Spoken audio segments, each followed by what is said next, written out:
Good morning and welcome to today's meeting. I would like to officially open today's meeting at 9:34 a.m. and I would like to acknowledge traditional owners and pay respects to elders past and present on the land in which today's meeting is being held. Today we have all 5 panel members and I'll tell you who those panel members are. Online we have Mayor Philomena Piparati, we have Councillor Josh Evenson. To my furthest left, we have John Syme, Specialist Member. To my immediate left, we have Leo Donoghue, Deputy Presiding Member. My name is Francesca Lafanti, Presiding Member. There are no apologies for today's meeting and there are no members on leave of absence. The minutes for this meeting will be available on the website. Members, could I have a show of hands that you have duly considered all matters before you on today's agenda? That is unanimous for the minute taker. Members, could I have a show of, members, is there any disclosure of interest for today's meeting? There is nil disclosures of interest for the minute taker.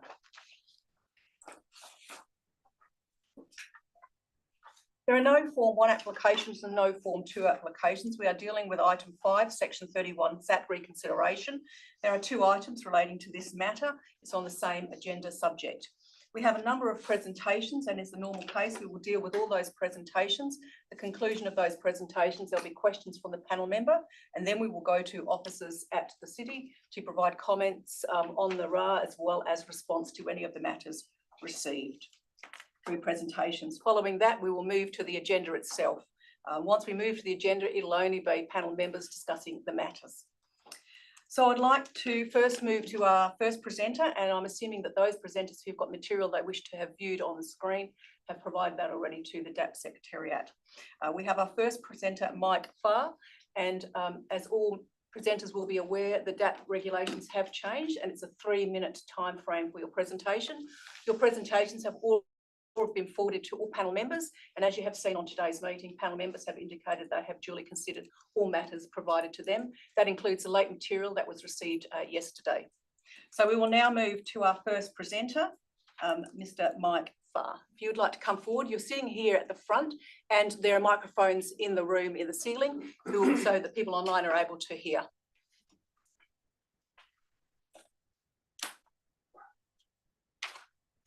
Good morning.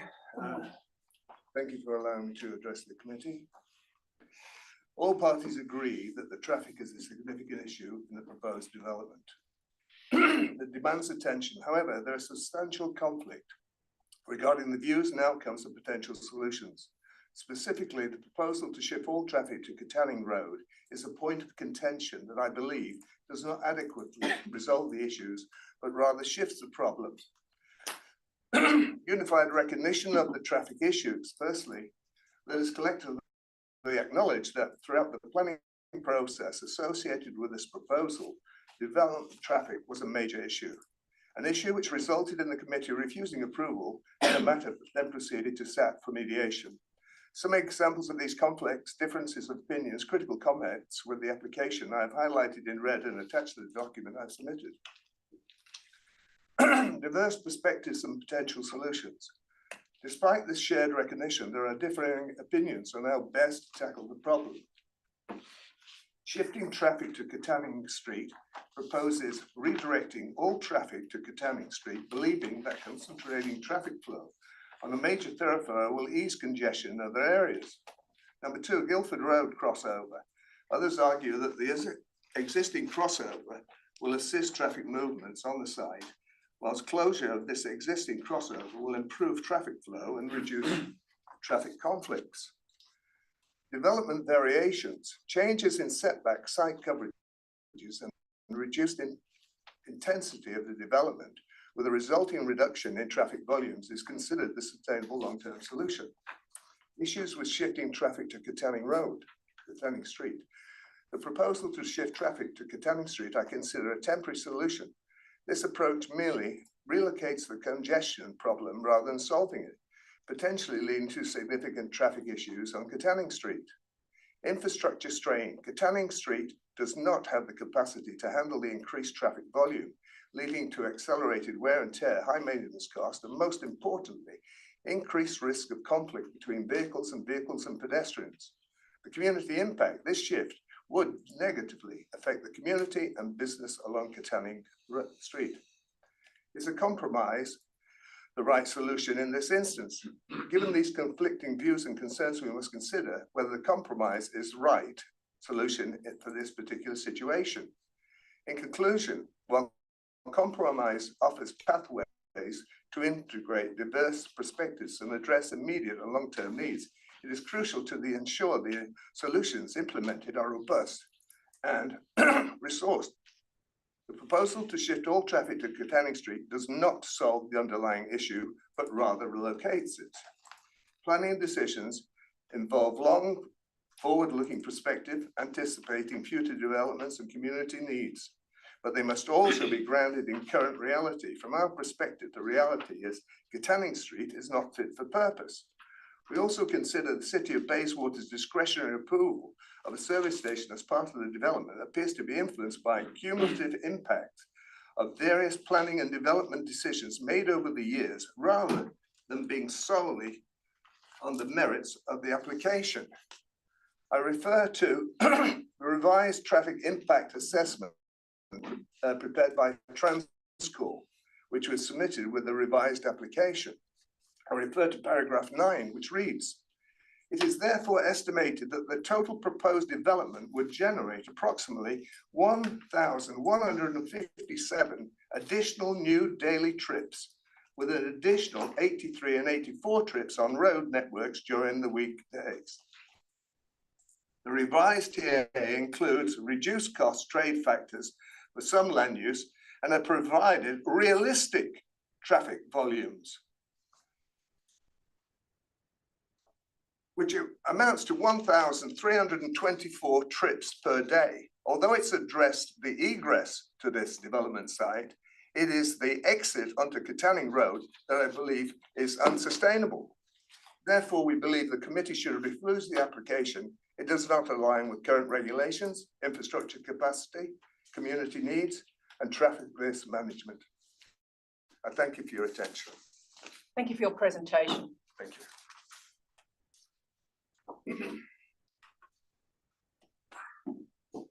We will move to our second presentation, Mr. John Rowell.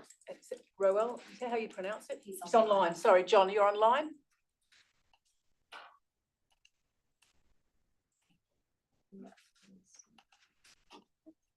Can you hear me? Yes, I can. Thanks for that.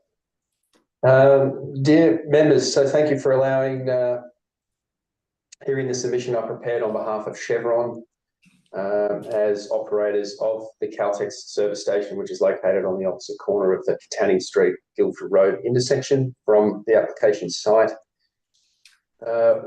From the material I've reviewed in the agenda, echoing the previous submission, the main focus we've really gotten concern is squarely around those traffic concerns and, you know, the extent to which is the additional impact at that Katanning Street intersection as cars are waiting to move out onto Guildford Road. Key sort of conclusions I've drawn from the material I've reviewed. Seems that the SAT mediation process recognised that the existing operation of Katanning Street is resulting in traffic congestion and queuing delays. That's noted by Council on page 21 and 22 of the Responsible Authority report.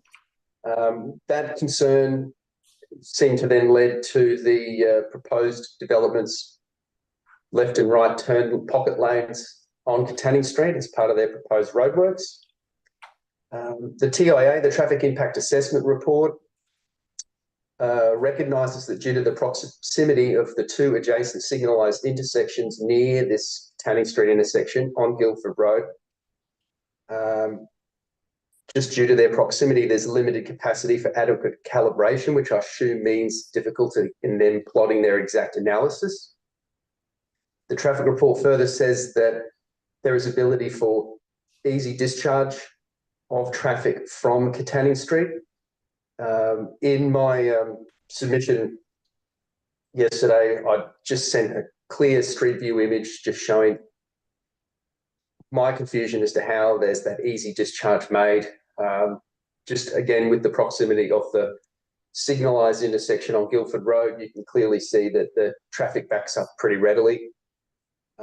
So how, particularly in the peak hours of the morning, would cars banked up on Katanning Street waiting to turn particular right out onto Guildford Road, how easily can they actually get out when there's a traffic signalised intersection right there? And then therefore, how quickly are they going to back up onto Katanning Street past the Caltex side entrance? And this is particularly concerning at peak hours, and in our experience, in the development of similar types of service station food and drink outlets, there's a definite peak time in the morning when you're serving fuel, breakfast and coffee. Council also states that the Guildford Road crossover clearly is required to reduce the impact on Katanning Street.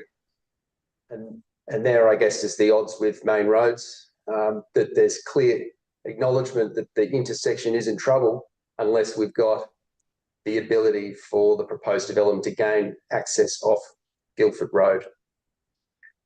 So taking all that above into consideration, and when I review that against the traffic impact assessment report, I've just got concerns that they just... You're going to have to slowly wrap it up. You're over your 3 minutes now. Sure. I've just got concerns that insufficient analysis or consideration has been given for cars that are trying to exit Katanning Street, turning right onto Guildford Road at peak times, and whether the proposed roadworks of just 2 separate turn lane pockets will resolve that. Thank you, members. Thank you for your presentation. We now have a presentation from Main Roads. There are 3 people for this presentation. Yurko, is that how I pronounce it? Yurko, I beg your pardon, thank you. And you can pronounce your surname. Storage. Thank you. Marianne Thornley and Anne Walsh, if you'd like to come forward. Anne's going to do the presentation. Great, thank you.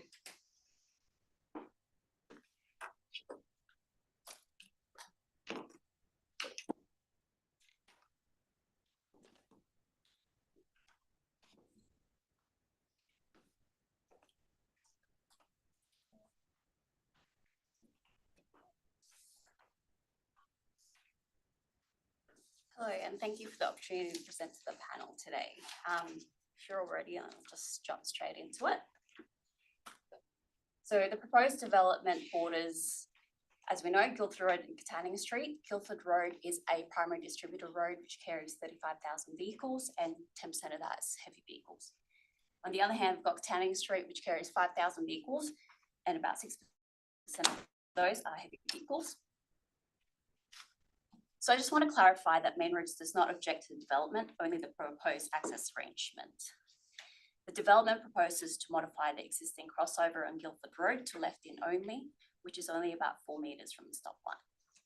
This puts it within the functional area of the signalised intersection. Information from the applicant suggests that the left turn will increase 16-fold that of existing, which is about 65 left turns in the AM and 51 in the PM.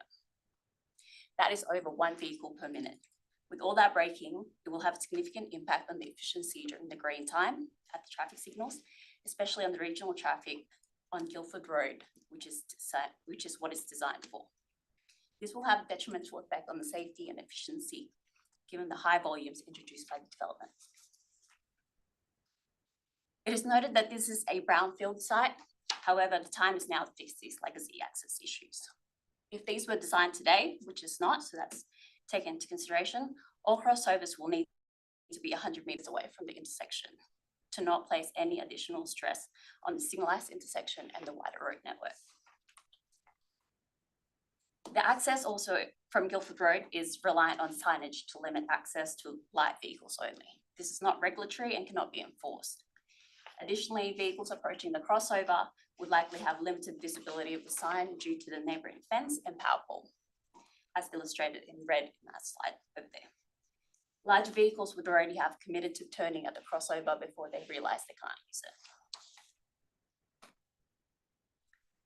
Whilst a passenger vehicle can make this turn, a single unit truck, which is shown in the dark blue, commonly used for deliveries, and a cart and boat trailer, which is shown in the light blue, cannot make this turn. So why a boat trailer, you might ask? If you look on Google Maps, there is a boat ramp at the end of Katanning Street. So it's safe to assume that it's likely that a car and a boat trailer will use this facility. Based on the values provided by the applicant, a left-turn pocket at the crossover is warranted to mitigate safety and efficiency impacts of the development. However, this will have impact on the adjoining properties and will be problematic for development to implement.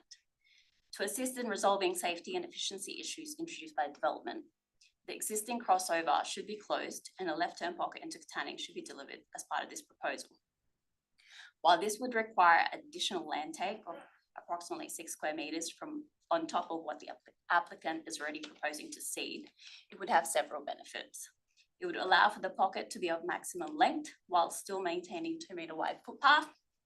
It will cater for semi-trailers, which is as of right vehicles. It will have efficiency gains. The separation of the left turn vehicles that are slowing down to turn left into Katanning from those through movements, which in turn will also have some safety benefits by reducing the cognitive load of those vehicles turning right out of Katanning. So in light of all the above, or what I've previously discussed, Main Roads does not support the conditions set out by the City of Bayswater and supports WAPC's condition. That is, thank you. Thank you for your presentation. We will go to our next presentation, Benham Board Bar. Is it possible for us to, I guess, sit up there as before and adjust the order slightly? Just, I think preference is for me to, myself and Brendan to go first, and then Benham, and then Chris, if that's all right. Sure. Thank you. So we've got 3 presentations, Benham, Chris, and then a combined one with yourself and... Yeah, myself and Brendan. Okay. So you're going to start, is that correct? Yes, that's correct. Okay.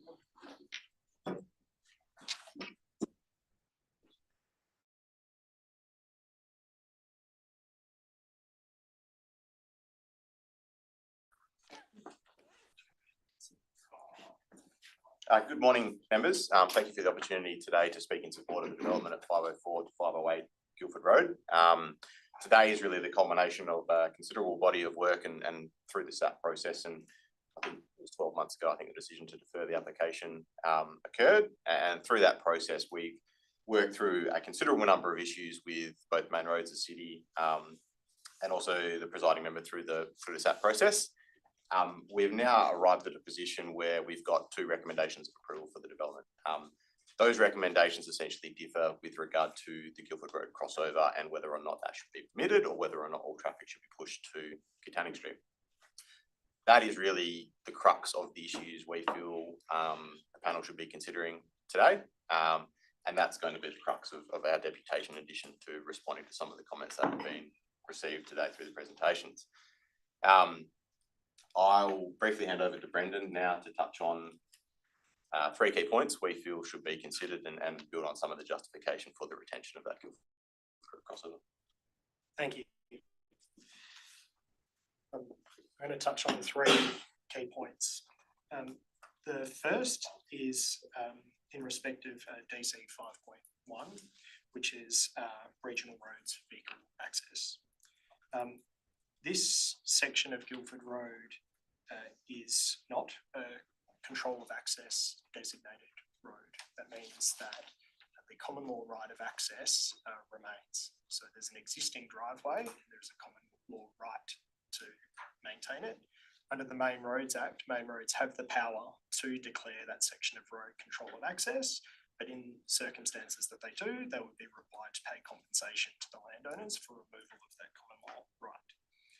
It's acknowledged in the DC policy that where roads are constructed to or planned to be freeway standards, so control of access, no access is permitted.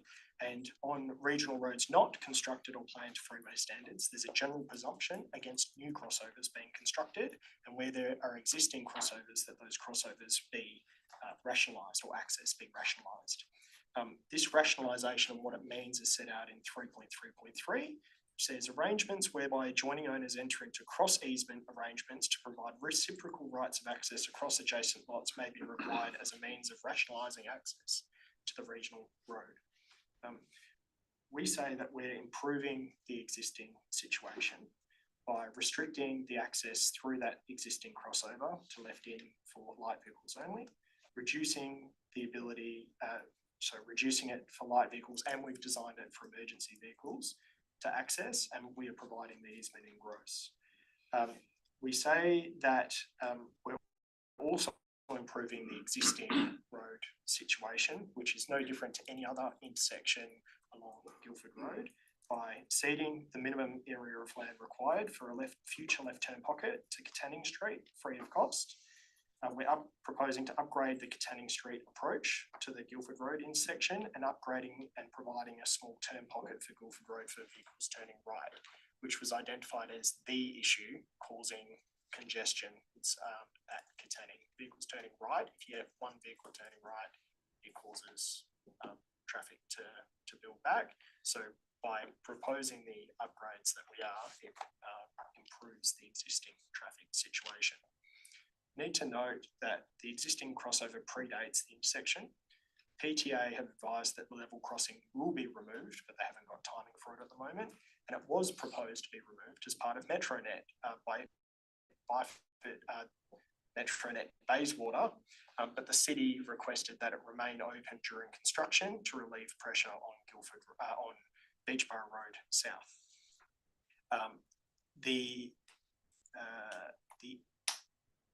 And I just wanted to cover off that the issue identified with traffic congestion is peak hour traffic congestion, and it applies to every intersection along Guildford Road. Main Roads did propose a widening of a large section of Guildford Road, and that was refused by the state. And in the MetroNet submission, or the TA that goes with MetroNet Bayswater, the PTA actually indicated that congestion during peak hour was deliberate in some sense to drive mode share. So this situation is an existing issue and we're improving the existing situation. If you've got any questions, we're open to take them. Thank you. Thank you. Your next presenter? Benham. Yes, thank you for the opportunity. In consideration of the traffic operations and safety, we cannot look at Guildford Road crossover in isolation and just focus on that one element. We need to look at the road network in that vicinity and consider also the traffic operation and safety at the intersection of Katanning. We agree with the key point which was made by Mr. Farr, and that is that if the Guildford Road crossover is closed, basically that will exacerbate the traffic conditions and issues and safety concern at Katanning Street, notwithstanding that this development simply cannot operate with one crossover on Katanning. And for the reasons that we've heard already, it is not possible to have two crossovers on Katanning because the second crossover would be very close to Guildford Road intersection. So in our view, the closure of Guildford Road crossover does not result in an overall improvement in traffic operation and safety, and in fact it undermines it, and it undermines the viability of the development. I'd just like to add, in addition to what Brendan mentioned in terms of DC 5.1 and this crossover, it is important to note that Main Roads own driveway policy acknowledges this common law right of access, because it says that as part of a redevelopment, crossovers which are on roads controlled by Main Road does not require removal of the crossovers. Only suggests that the crossovers can be either upgraded or relocated. So in fact, the suggestion that Guildford Road crossover should be removed as part of this redevelopment is against Main Road's own driver policy, and I've got a copy of that policy with me. The issues associated with the Katanning intersection is not the left turns from Guildford into Katanning, it's the outbound movements onto Guildford Road. And that's why we are acknowledging those issues, and we are upgrading the approach to the intersection by widening Katanning and providing a separate left turn and right turn lane. And as mentioned again by Brendan, as again in Main Road submissions, they've identified an issue, potential issue, with the capacity of the existing right turn lane on Guildford to accommodate additional traffic, and we are proposing to increase the length of that right turn lane as well. It's very important that the Guildford Road crossover is only proposed for left in for light vehicles. We are not proposing service vehicle or single unit trucks to come through that crossover, only left in for light vehicles. And also it's important to note that all along Guildford Road, virtually every single property has got a crossover on Guildford Road, and most of the intersections do not have left turn lanes. So to put what we are proposing in context. We're almost out of your group's time, so just mindful that you've got one. Yeah, thank you. That's all I wanted to say. Thanks for the opportunity. Thank you. And we have Chris Harmon. Thank you, panel member. I'll condense this in the interest of time. I don't wish to speak to the detail. I think that's been more than covered, but more so to the process. So I think seeing the submissions come out, you'd be forgiven for thinking that Main Roads had seen the plans for the first time, and that they hadn't been involved in the past 15 months worth of discussions through the tribunal process and also outside of it. But I guess the question that you need to ask yourself is, do you really think that we would have wasted or spent the last 15 months, including 3 mediations and other sessions, going through the process if Guildford Road access was categorically impossible, off the table? It's madness. We wouldn't have. We would have probably programmed to a hearing, or we would have lodged a fresh DA for the single lot, as was provided in my material. We've always maintained that keeping the crossover to Guildford Road is critical in order to spread the traffic, which the city has rightly acknowledged the benefit of. Not only that, but we've gone above and beyond in terms of providing upgrades and modifications to the plans, including upgrades to the roads, Katanning Street namely, and also Guildford Road as solutions to the concerns raised, including ceding the land free of cost. We've offered the easement in gross, which would enable Main Roads to rationalise the crossovers in future along Guildford Road and grant access to the neighbouring property. We've reduced the development footprint and the land use intensity significantly to better control traffic flows in and around the site, and we've downgraded the functionality of the Guildford Road access, as has been discussed. But unfortunately, Main Roads have reverted back to their common and standard response to really any development from a red road, despite the fact that the driveway already exists. So I hope that the panel can see through this. And I'd just like to touch on, finally, in concluding, a few examples. So 1878 Albany Highway, 1133 Albany Highway, 439 Great Eastern Highway, 232 Orong Road, all on corner sites, all similar zonings to ours, and all with very similar traffic numbers, coincidentally, except Orong Road, which was a lot higher, which all have striking similarities to our development. All 4 involve fast food and fuel developments with similar zoning. All 4 were corner sites with existing crossovers to red roads, and all those applicants intended to retain those. In all 4 of the above cases, Main Roads objected on eerily similar grounds to our proposal, including the access from the red road be deleted using DC 5.1 as the justification, and the fact that access from a side street was available. In all 4 of the above cases, the local government recommended approval despite Main Road's objection, and in actual fact, in 2 of the 4, DPLH also provided a recommendation for approval, including the crossover, retaining the crossover. The other 2, they didn't submit an RAR at all. And in all 4 of the above cases, the panel approve the developments along with the retention of the access from the Red Road. So in this situation, we simply ask that the panel maintain these precedents and adopt the alternative recommendations that we've put forward and that we've, for the reasons that we've discussed previously. Thank you. Thank you. Panel members, we are now going to questions from panel members in relation to all of these presenters. Are there any questions from panel members? Yes. I'm interested with regard to the access off Guildford Road, how you would stop trucks and larger vehicles using it. I mean, it's nice to say, but how are you actually going to achieve that? So, I mean, the trucks associated with the development of service vehicles. And all those service vehicles, they always got a schedule, they've always got a manifest in terms of what the development requirements are or what the tenant requirements of the service providers in terms of the type of vehicle, the time of service delivery and the route of the service delivery. I believe there is a condition in the city of Bayswater RAR that requires a management plan to be prepared for the site. And that's precisely the sort of thing which will be covered in the management plan.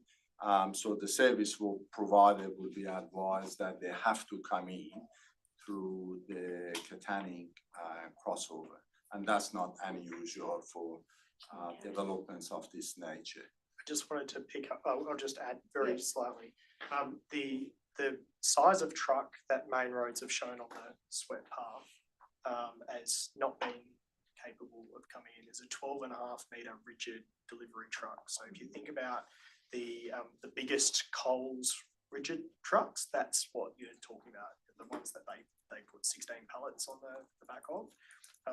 There's no reason for a truck of that size to be coming into the site from that location. There's 2 fast food outlets, they can't go through there, and there's a 7-Eleven petrol station which doesn't provide truck refueling. So that's why the maximum size of vehicle is the emergency vehicle, the fire truck, that we've designed the sweat path for. And any of those other delivery vehicles internal to the site will be dealt with through the on-site management plan. Okay, what about somebody with a caravan or a Winnebago? Are they going to be able to use that access? Well, I think visually, I mean, people who've got a caravan on the back of their car or 4-wheel drives, they are aware of where they can or cannot turn or park. Visually, when you are approaching that crossover, it's fairly obvious that it's a tight crossover and you can't turn. So how will people know that? I mean, I take your point that people might be aware, but I'm interested in terms of your physical controls. And I suppose I'm not necessarily convinced that all people are aware of what the turning options are into a variety of sites.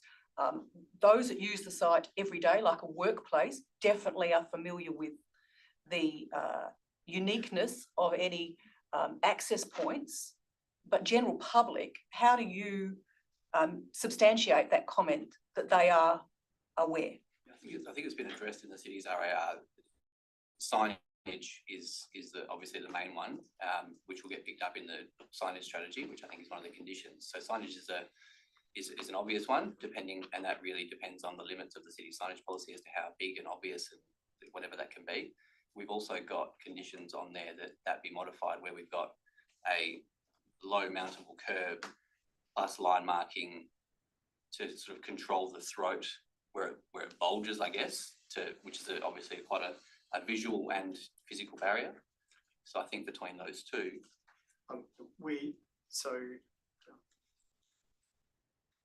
The other point to make is this. When you talk about a Winnebago, you're not going to have a Winnebago that's bigger than a fire truck. They would have to have a pretty crazy license. They have to have their truck license for that extra size.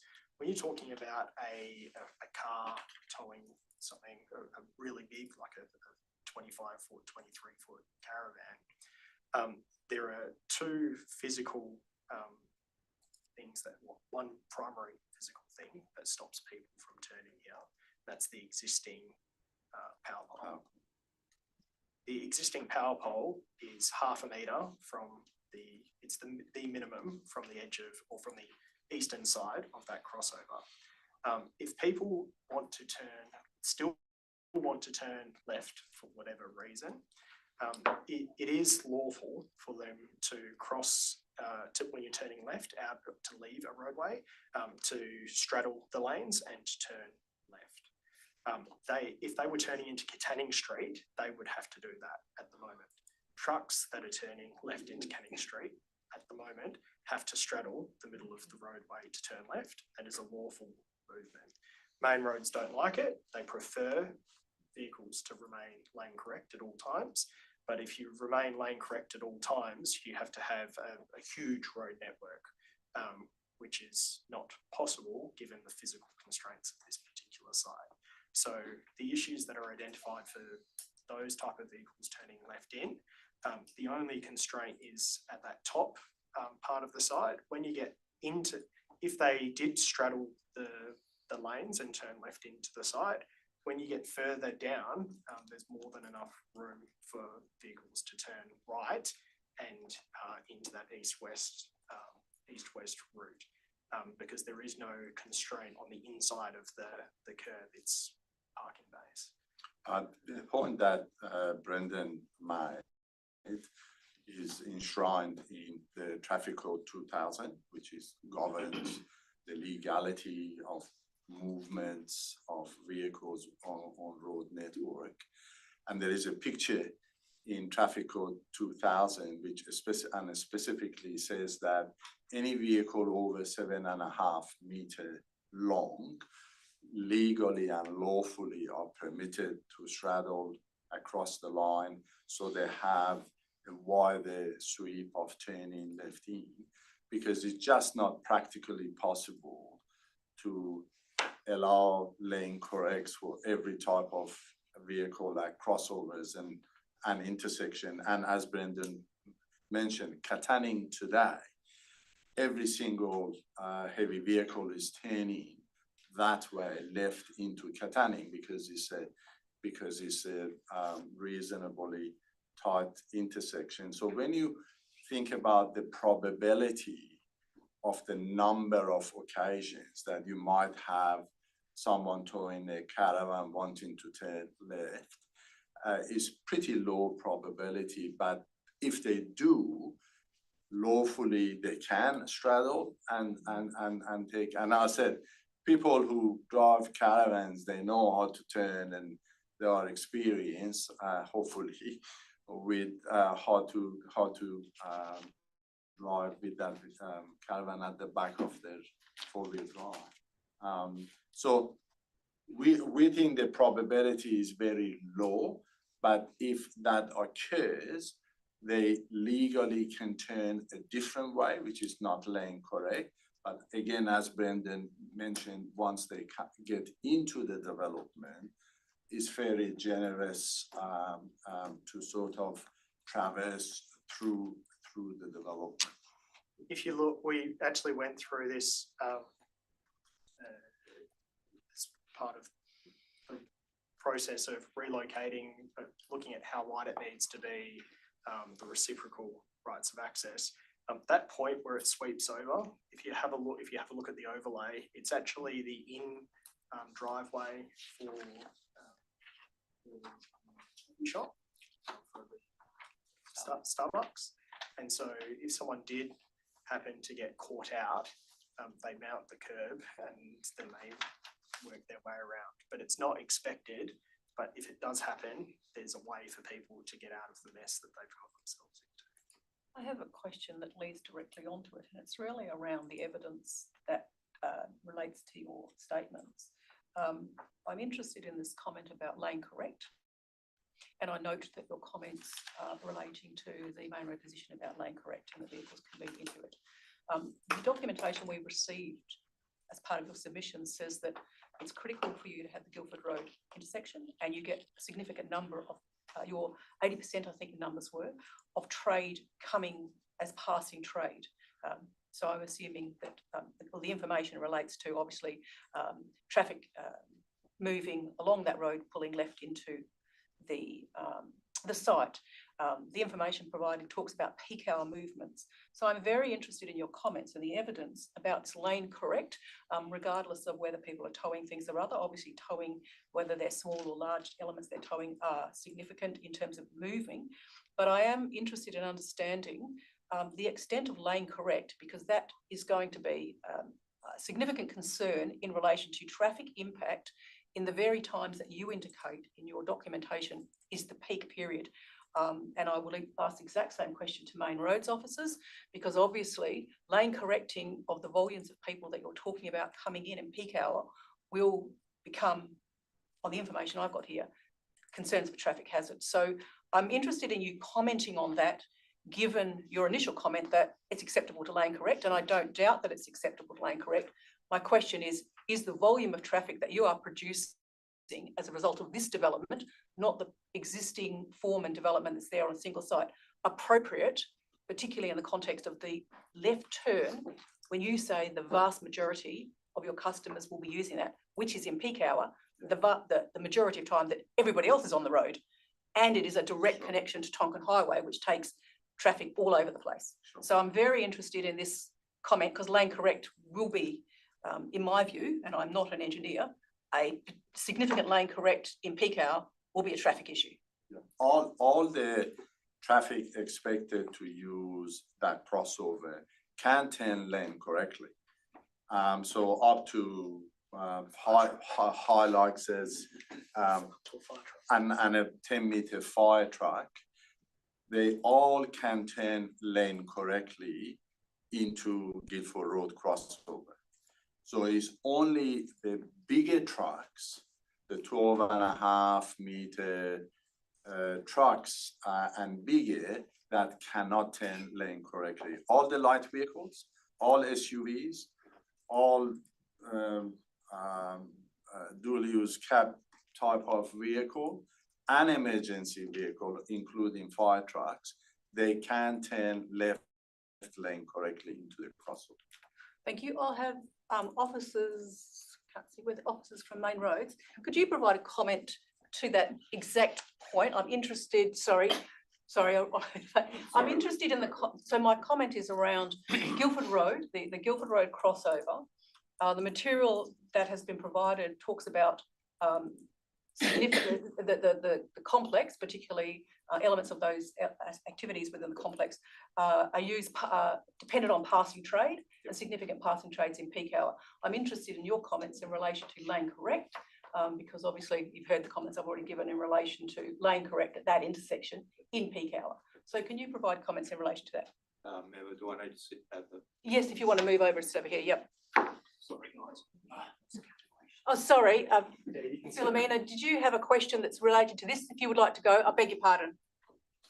That's okay, thank you. My question through the chair, just to clarify for me, please, in case I missed it, the lane correction that the consultant is referring to, that it would require, it's more relevant to the larger vehicles needing to lane correct turn. Isn't that only into Katanning Street, because they're the vehicles that are turning into Katanning and they're not using the Guildford Road access?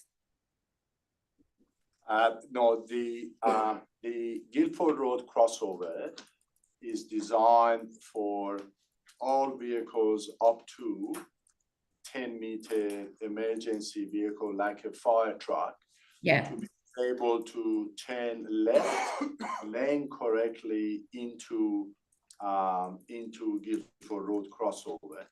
At Katanning intersection, bigger trucks like a 19-meter semi-trailer that today turns left from Guildford Road into Katanning, they cannot make that turn lane correctly. So today they straddle the traffic lane to be able to make a wider sweep to turn left into Katanning. Yeah, so to clarify, that's where we're talking about. It's the Katanning intersection where vehicles are going to have to straddle the other lane to be able to turn left to access the site. It's into Katanning. It's not from the Guildford Road access. Correct, but only really big trucks like the 90-meter semi-trailers, not necessarily associated with this development, but with other industrial land users along Katanning. So those type of vehicle today cannot turn lane correctly from Guildford into Katanning. The development crossover on Katanning, on Guildford Road can accommodate all the vehicles that it is designed for in a lane correct manner. Yeah, understand that. So then just a follow-up question, sorry, through the chair. If that's the case, why is the applicant opposed to constructing a left turning pocket from Guildford Road into Katanning Street, which I then feel would remove the issue of them having to move into that other lane in order to turn left, because you'd have more of an area with a left turning pocket and the left lane to turn left into Katanning? Well, with the retention of Guildford Road crossover, we don't have any vehicles turning left in order to from Guildford Road into Katanning to access our development. Any other larger vehicles, service vehicles, they can, as I mentioned earlier, in the manifest which is given to them, one of those manifests, like let's say the fuel tankers. Fuel tankers do have a manifest, and they are directed from the source of fuel being loaded into the tanker to the delivery point. They have an exact route to follow. So those fuel tankers would be told that they have to turn right into Guildford Road.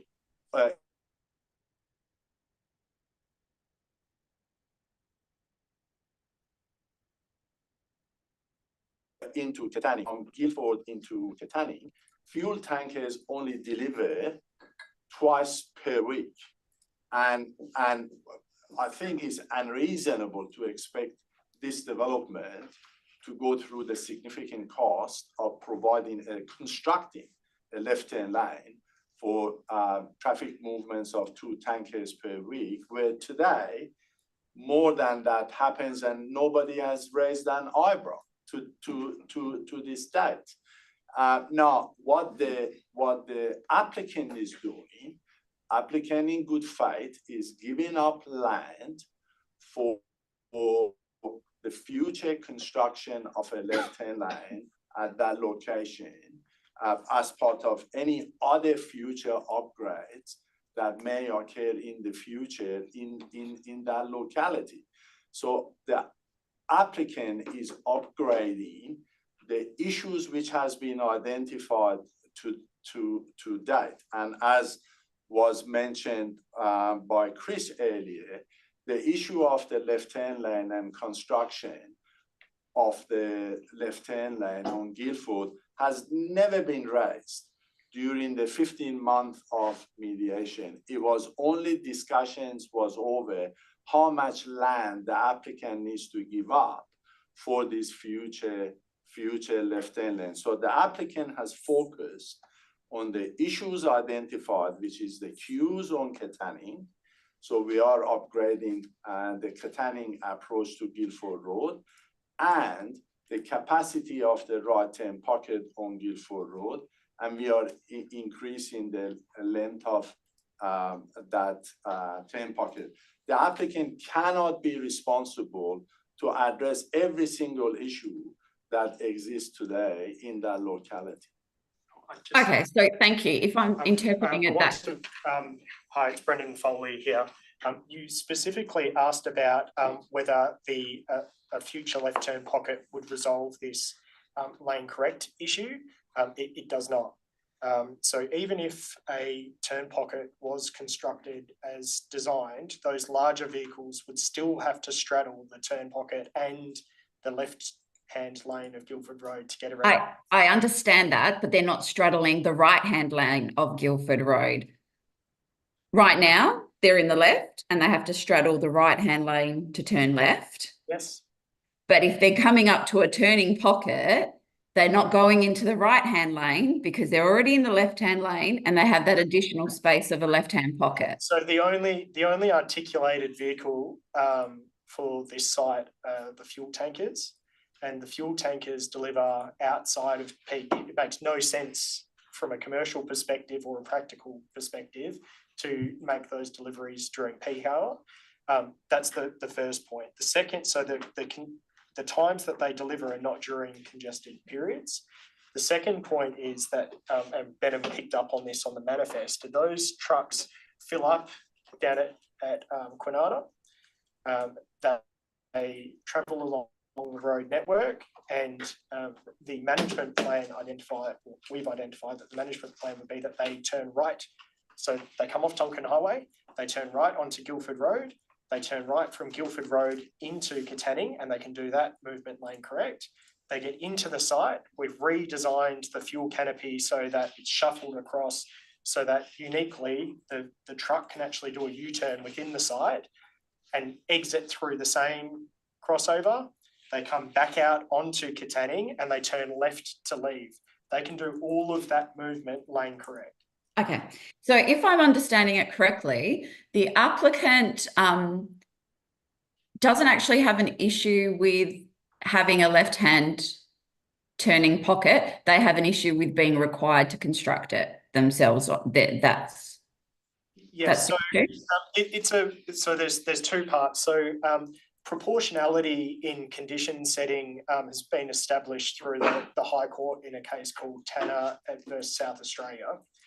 And it's found in planning policy in a number of ways. For example, if you look at the state planning policy for developer contributions, one of the key principles is proportionality.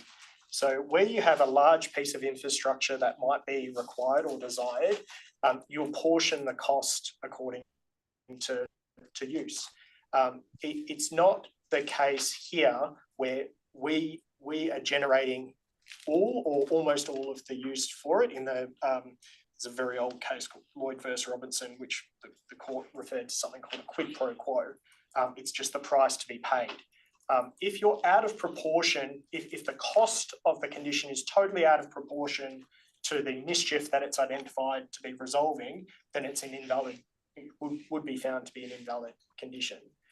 Yes, so I get it. What we say here is that our pound of flesh is the giving up the land free of cost for the minimum size that might be required in the future.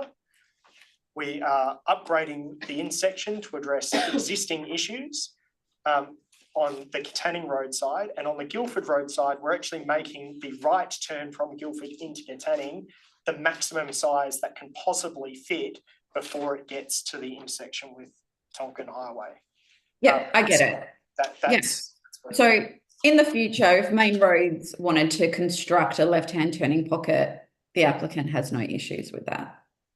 No, it's totally up to them to do so, and their proposal for the widening of Guildford Road, every single intersection had this proposed, and that's what on the other side of Tonkin Highway, but that's what the state refused. The state refused the widening to provide for that at every single intersection. Okay, thank you. That's all my questions for now. Thank you. Would Main Roads like to make comment on the earlier question in relation to lane correct traffic movement? Yes. Thank you. In regards to lane correctness, you can lane split. You can lane split if you're in a semi-trailer and a 19.5 metre semi-trailer. That's the reasons they have a nice little 2 placards on the back that actually say do not overtake turning vehicle. Anything smaller than that is as of right, as is a semi-trailer, but a semi-trailer is done so with a professional driver's license. So there is an expectation that they will pick and choose where they actually turn. In addition, you already know you're correct in terms of there will be or can be other factors put in play. That is, you can put restrictions on time of delivery and size of delivery vehicle. But to answer the question of the lane splitting, no, it's not appropriate. And how is the average punter going to understand that? Further to that, we did show an image of 4 meters, and that 4 meters was from the stop line. At the stop line where the 2 lanes approach, that solid lane line goes for approximately 12 meters. It should actually be 25 meters. You cannot cross that. Under the road traffic code, you cannot cross that. There's a very good reason for that, because you don't want people changing lanes in such close proximity to a signalised intersection. I hope that answers the question. That's at the Guildford Road Crossover. Yes. And so, sorry, John, do you want to keep going? Yes, please. So if I can just pursue that, as I understand from Ms Walsh's presentation, you've got policy matters aside. I mean, you've got a policy, but this is a practical question here, right? I understand that there is a couple of concerns. One was the one you just said. The other one was its effect on the regional traffic flow function of Guildford Road. Correct. Because it was on top of the stop sign of the lights. Is that correct? Correct. So could you just expand on that a bit, please? And I'll ask the same question from Mr. Ward. Certainly. So we're in such close proximity to a signalised site that there's a lot of braking events. Naturally, you have to stop the flow. Now, irrespective of the rail crossing removal, which may be on the cards in the future, if that crossing is removed, you've still got a lot of braking events. You've got 60 in the peak hour. As we pointed out, that's 1 per minute of braking. And it's not just slow braking, it's heavy braking in order to make a very, very slow, sharp turn. Only for a standard vehicle, I might add. We even demonstrated that a trailer cannot get through there. So that braking is still going to be an issue in terms of the safety and efficiency. Anything larger does a lane split. What else was in that presentation was that number, and that number is critical. Without all these other elements, it still triggers a warrant for a left turn slip. Yes, we can argue, and certainly that's the case being put forward. There's a lot of existing access, but that's not to say that it's palatable in terms of today's standards and what we expect for a regional road carrying these sort of volumes. This is the opportunity to make that change, and this development is the trigger for that change. In addition to that, we did a slight modification. We appreciate the efforts in terms of giving the land, ceding the land, but this development is the trigger for that. So the development point, deliver that.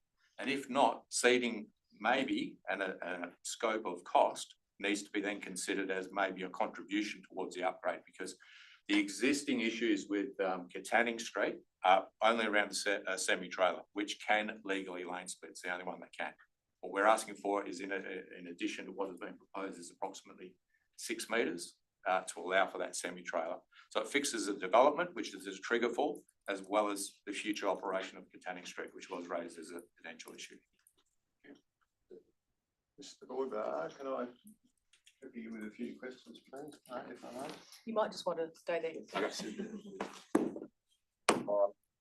First of all, can you address that issue of the effect on the regional road network of the crossover maintaining its current location with the lights? Sure. Just before you continue, I've got an add-on to that question. And could you also include in that comment, that response, the comments about the design of the crossover, which requires a heavy braking and a slow right turn, which also impedes traffic, and there were some questions I understand from being concerned around it. So it's in the same context in relation to that. Okay. I think, as I did mention earlier, we cannot focus on the function of that crossover today or after the development in isolation. That needs to be looked at within the function of the Guildford Road corridor as a whole, and the implications of if that crossover is removed because of some of the reasons that we've heard.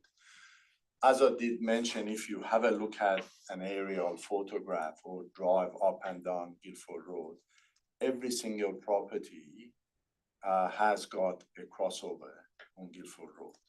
So people who except for Caltex. Except, No, it does have a crossover. Are those properties that you're It referring does, to, it does, those yeah. properties that you refer to in terms of along Guildford Road, are they the same volume of traffic at a peak period movement? So I'm a little bit concerned about your comment about we're not, shouldn't be I'll come to that. focusing on the Guildford Road no, I'll crossover, come to that because the point. proposal is changing the use and the documentation says it's a heavy use in peak hour. Sure, Is that the same as your examples you're using sure. along Guildford Road in relation to other crossovers that you're referring to? But I'll come to that point, and Thank you. that's why I did mention that in answering that question, we have to look at the ripple effects of closure of the crossover. If we close that crossover, the left-hand lanes from Guildford Road into the development are not going to go away. They have to simply relocate to Katanning and turn left at Katanning, as they do today. So today, the level of left turn that occurs at Katanning without the left turn lane is more than the level of left turn that we will generate. And that's the reality of these points. So the general interruption of traffic flow on Guildford Road is obviously acceptable because of impact that crossovers will provide. Because as we've heard, there has been a number of attempts by Main Road to widen, upgrade Guildford Road, rationalize crossover, but that attempt has not been supported for various reasons. So we've got a low speed environment. We got a 60k speed limit. Drivers, a vast majority of the drivers know what to expect along Guildford Road. The same way that if I go drive on Guildford Road, if I go drive on Sterling Highway, or many other examples of similar type of road, I know what to expect. I know that frequently vehicles stop to turn left, and there is not left turn lane opportunities at all of those vehicles. So, but the key point is that if that crossover is closed, is that going to present an overall improvement, or is that going to present an overall undermining of traffic operation? Now, City of Bayswater, that we agree with, believe that overall is detrimental to the traffic operations, because all you do, you're going to push that traffic to Katanning, and they have to turn left into Katanning and then turn left again into another crossover. Now, in terms of the point that Yeko made, the possible cost sharing, I was just advised by our client that, you know, if Main Road would like to see that left turn lane constructed today, we are happy to contribute our fair share to the construction of that left turn lane at Katanning. But I'm assuming that's still on the proviso that we retain the Guildford Road crossover, because without Guildford Road crossover, obviously the development that today is in front of you cannot function. That design is completely relies on that. So I think in terms of this regional impact on traffic, look what's happening along Guildford Road today, along the intersections, along the crossovers today, and what has been happening at Katanning. No one up to now, up to this development coming along, has said that situation is completely unacceptable. We have to upgrade that intersection. We got to do something about it. That hasn't happened. So we've got left turn movements being accommodated somewhere. Correct. Is there any difference in your view as to whether that left turn movement happens at Katanning or happens on the crossover. And the specific question is, the only difference I can see is one is directly in front of a set of lights and one is not. Yeah, well, huge difference in terms of the operation of the Katanning intersection. We've heard earlier from gentlemen that representing Chevron and Caltex that one of the key issues today is the ability of traffic to turn in right out from Katanning onto Guildford. If we have all that traffic, which we are proposing to turn left at Guildford Road crossover, will come to Katanning intersection and want to turn left there, technically, the traffic that wants to turn right will have to give way to that additional traffic. So technically, we are impacting on that right turn out movement. We are impacting the delay of that right turn out movement. That's what I was saying earlier, that we can't just look at, yes, let's remove Guildford Road crossover. It presents X, Y, Z benefits. Let's have a look at the ripple effect of it, that it will make the Katanning intersection operate far worse than it would otherwise. So your argument essentially is because the left turn traffic is being diverted, as it were, before it gets to Katanning Street, it actually frees up the Katanning Street intersection. Correct. And that's the point which was made earlier by Mr. Farr as well. So is that the main, I mean, the subsidiary question to that is really, well, the effect on Katanning Street itself, that is assuming that you have all these left turn movements. One of the main issues, it seems to me, that has come out in Katanning Street at the moment is actually the traffic coming out of the site, and also the traffic is already in there. So it's the outbound traffic flow which is the issue, not the inbound traffic flow. Now, logically, if you've got more inbound, it doesn't make a difference to the outbound. So what's our major concern about? Unfortunately, it does. So that's our question. Yeah. Sorry, if you can. I can actually address, because we've gone through this in mediation, and Ben might not remember it and express it as succinctly, because it's been a long time. So the issue with the existing operation of the way the intersection works at the moment has been identified that when vehicles are turning right from Katanning into, or want to turn right from Katanning into the existing service station, they get stuck because cars are banked up trying to leave. So if I'm turning into Katanning off Guildford Road and I want to turn across the traffic to get into Caltex, then I'm having difficulty. Because Caltex has got I'm going to guess here, but it's about 25 metre wide crossover, massive. The whole front is a big crossover. And the issue is that when people are trying to turn into that, they take the first opportunity and just stop. What that does, and we saw it on some of the video that was taken early on, was that when that happens, the cars stop straight away, like almost at the intersection, and then people can't even turn left into Katanning because there's then a car right there. So to resolve that existing issue, we proposed the intersection upgrades, which had there were two key components. One was to extend the central median so that vehicles turning right into from Katanning into the existing petrol station had to move away from as far away as possible from the intersection. There was a submission made that they wanted us to reduce that slightly, which we've done, and the city asked us to do that. We did it so that there's still lawful operation for those vehicles to turn.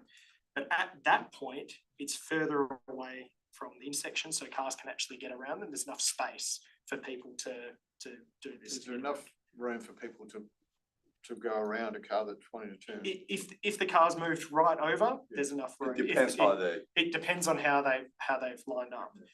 The other part, and to remove the banking up of traffic that we saw, it was almost no vehicles turn right during peak hour out of Katanning. But we were asked to model in the rare circumstance that someone does want to go out, because there were practical examples, even though it's rare, it does happen.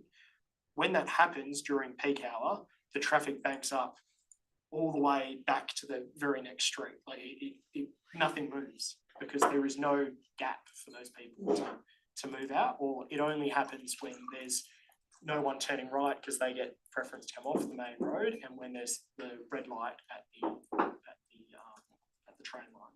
So to resolve that issue, we've proposed a very slight widening of the left out side, so that there is a dedicated left turn lane and a dedicated right turn lane, and that has storage for 2 cars to turn right out of the side. And if there's 2 cars in that spot where there is none at the moment, then it still allows that to flow and people to turn left when there's gaps. How many right turn movements is your development generating at Katanning Street? Well, what we've said originally, that for practical reasons, during the peak time, and we've always argued that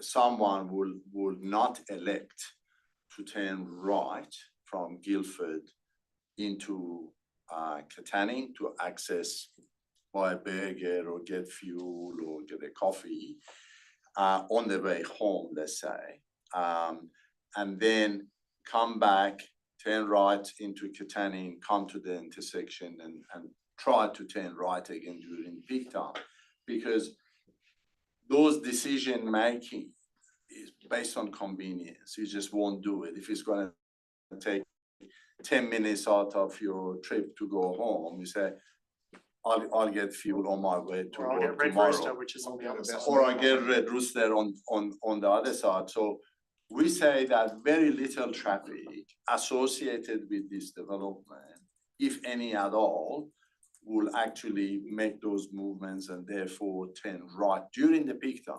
During off-peak time is a different matter. But through obviously discussions with Main Road, they wanted us to model a handful at least, and the modeling that we've done assumes the handful would make that very inconvenient and time-consuming movement during the peak time. What do Main Road say about that very comment? There's a set of signals just at the railway level crossing, so gaps are provided. It's a convenience store, and it's not named that just for common sense. It's convenient on the way home to go through. People find wrap runs, people will find alternatives. You know, certainly if it's 10 minutes, we don't know, that hasn't been demonstrated that it's 10 minutes, and I highly doubt that it is 10 minutes to get in and out of the facility, but we have had those conversations. There is a minor upgrade to that right turn pocket, but what do I think about it? Of course people are going to turn right there in the AM and the PM peak. If you're travelling in that direction, you know, it's not just a service station here. There's a couple of fast food outlets. There's I'm not sure what down the back end, it was bulky goods or some sort of commercial entity. Those movements can and will occur. Well, that's why, you know, we've allowed for some vehicles to do that. We still don't believe that it's practical. I mean, if we ask ourselves that question, do we do that on the way home? But it's not so much about what you do, it's about the general public that's using a site that has a number of uses to it, which is what we're here to make a judgment decision on. So that's what we're trying to get our head around, I think. Well, how do we know what the general public do? There's some answers to the general public. There are documentation that provides modelling information, engineering documentation. I don't know all of those.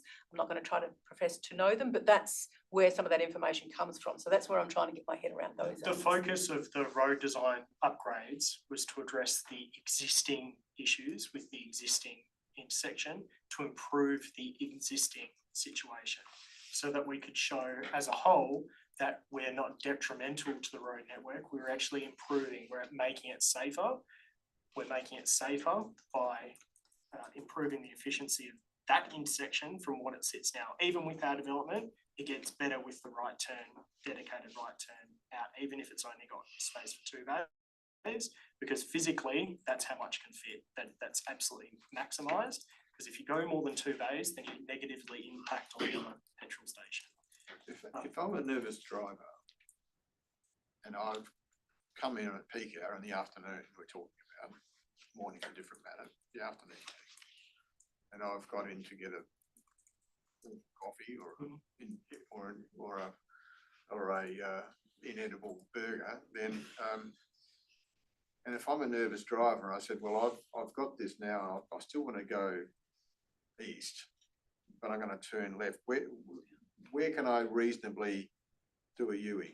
It's a long way. It's a long way down. You don't need to do a U-turn. You turn left, and then you turn left, and then you go 2 streets down, and then there's signals. Signals on To Guildford Road. It's Oh, yes. Forget the name off the top of my head, but it's to the King left. William, are you referring to King William? No, No, that's that's a the long way other down. side. It's a long way down. For the flyover to.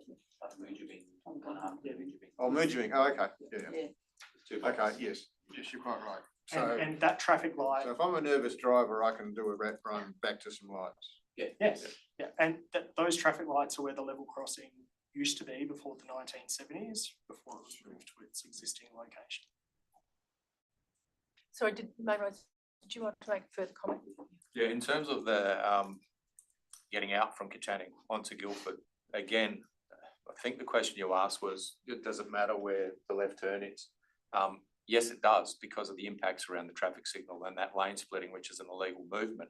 The left turn proposal actually has everything on Katanning. Left turn from Guildford on Katanning actually makes everything lane correct, but furthermore, it improves the efficiency because I can now see past those left turning vehicles. The current situation without that left turn pocket facility means that anyone trying to exit from Katanning, their visibility will be masked by people in the left turn lane. So what I was hearing was, We're talking two different things. Left turn pockets are another issue in a sense. Yeah. but it actually improves the safety of the vehicles exiting as well. Okay, any further questions at this juncture? No, okay, thank you, there might be. We now have, we have 2 more presentations.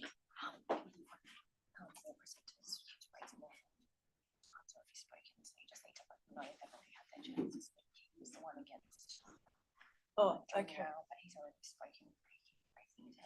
Oh, okay. Just to let people who are listening and online that at this juncture we've completed all our presentations, and essentially, other than the officers from for the 2 reports, it's really going to be questions from panel members to just sort of put that in context for everybody.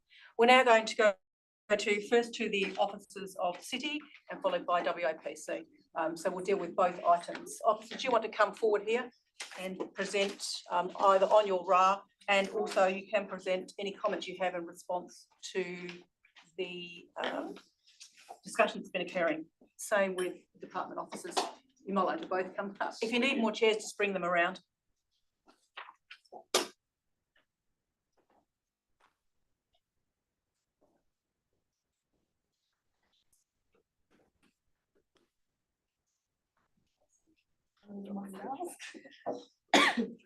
So we have Gemma and is it Ben? Thank you.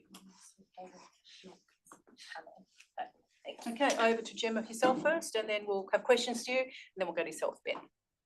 Good morning. The City thanks the presiding and panel members for the opportunity to present in support of the application. The following points are made in support of the revised application.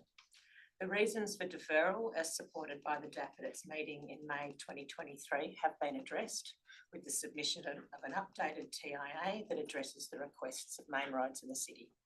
Revised plans that have reduced development intensity, traffic generation, and modified the layout to improve traffic circulation and reduce impacts to the regional road have been submitted. The revised plans have also increased parking, landscaping, and provided for road upgrades to the adjoining roads and ceded land for further and future road upgrades to Guildford Road. In response to the recommendation of main roads and the WAPC, the following comments are offered by the city. The design, layout and intensity of development is significantly revised to further rationalise the existing access from Guildford Road to be left in only and for restricted vehicle access, passengers and emergency vehicles. And it's considered to address in part the intent of Development Control Policy 5.1. The development, being a large traffic generator, is also considered more desirable and safe with access only being retained from Guildford Road, which will reduce traffic movements through the signalised intersection and reduced impact on the Guildford Road Katanning Street intersection. This is already a pinch point that will only increase if access to the Guildford Road crossover is refused and an additional 120 vehicle movements are pushed through the Katanning Street Guildford Road intersection. Splitting the access to 2 access points will reduce queuing and delays at Katanning Street near the signalised intersection, further addressing in part Development Control Policy 5.1. The concerns raised with safety and the location of the Guildford Road crossover in proximity to the signalised intersection is considered acceptable on the basis of the reduced traffic volumes, the rationalisation of the full access to left-in only and the restricted vehicle access, as well as driver awareness of the Guildford Road environment, which is dominated by crossovers, including the subject site, as well as access roads. Between the Collier Road signalised intersection and the railway crossing signalised intersection, there are some 5 intersections and in the order of 30 plus crossovers, and drivers have full awareness of the need to be alert for vehicle stopping and for left-hand movements. If anything, driver behaviour should be telling drivers to approach the signalised intersection and the intersection to the proposed development with caution because it's approaching a signalised intersection.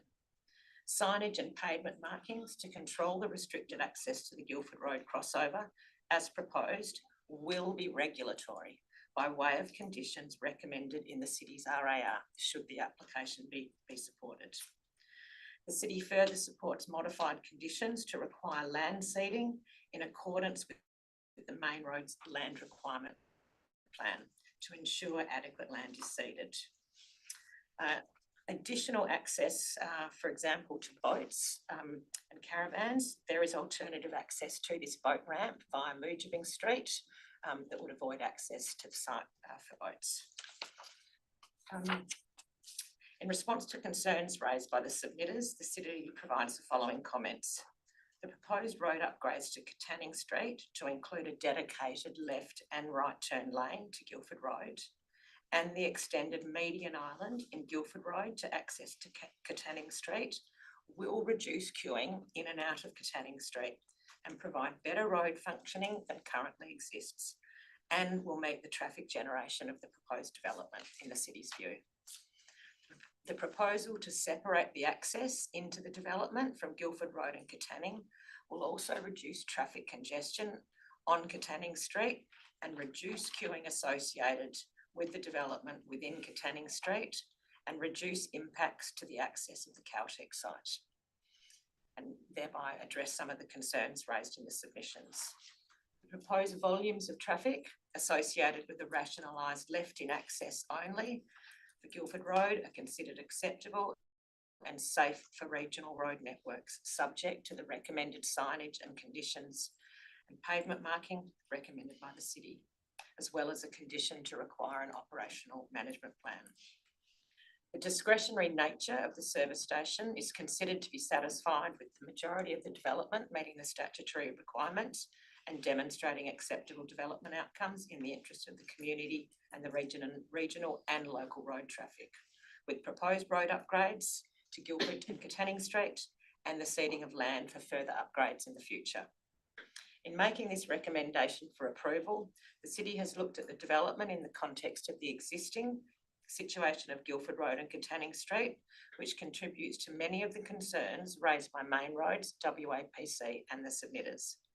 The city's also considered the willingness of the applicants to revise the design, reduce the intensity of development and undertake significant upgrades to the external roads to address current traffic issues and to enable the road network to safely accommodate the proposed development and contribute to better road functioning for existing and proposed volumes of traffic.